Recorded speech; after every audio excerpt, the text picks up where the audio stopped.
This video is going to be so funny.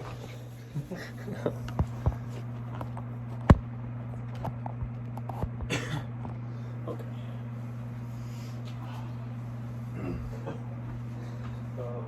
Okay. As college students, have you ever looked at how much you're spending just on college? I mean, most of us in this room are athletes on scholarship, but what about other students? So think back to when you were a senior in high school. You were thinking about college. Do you remember thinking, how am I going to afford college? Although there are student loans you can take out, how does that affect you later in life? Is college even worth it? So what makes up college costs? Well, off the top of my head, we have tuition, meal cost, books and fees, and room and board. According to the National Center for Educational Statistics, since 2000, college costs increased 80%.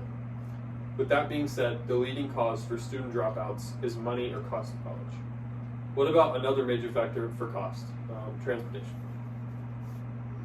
The average cost for a college student for transportation, college student who lives on campus, per year is $1,000, which means you spend $1,000 to travel around campus, go home, see your family.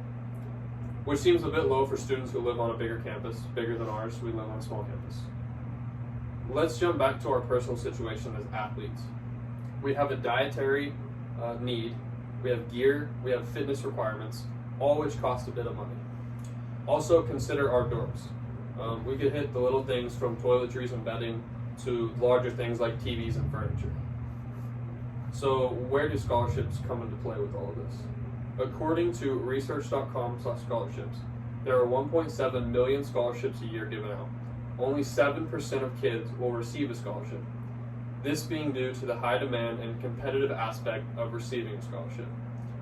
Colleges generally allow easy access to scholarship opportunities for their students. According to whatToBecome.com/scholarship statistics, the average scholarship is worth $7,400. Another statistic given, only 0.2% of students receive a scholarship worth $25K or more. Also, a little personal related statistic given, college baseball players receive around 5,400 scholarships a year. For the average Joe, what are some ways to deal with the cost? There's always loans. Let's talk about loans. Loans allow students to pay monthly at an affordable rate, although loans can come with some weight later in life. According to the nerdwallet.com/loans, 13.5% of Americans have student loans still today. That's 45 million Americans ranging from the ages of 25 to 34. But most student loans are coming from adults ranging from 35 to 49 who are still paying on student loans even though they were in college nearly 10 years ago. Women typically borrow more than men statistically. Loans can range due to high or low interest rates. Like currently in the United States, interest rates are drastically increasing, causing student debts to be even more dangerous in some cases.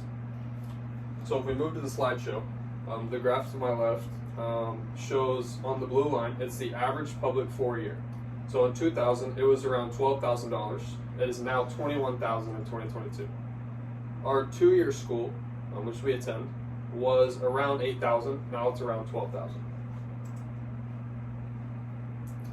These are the main causes of high tuition, which is increase in demand, more loans that are available, state funding is low, limited supply of space on campus, inflation of the U.S. economy, and shortage of staff for colleges.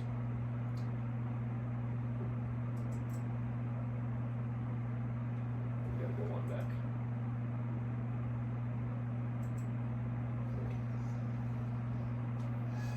This graph shows once again college costs from 71 to 2002.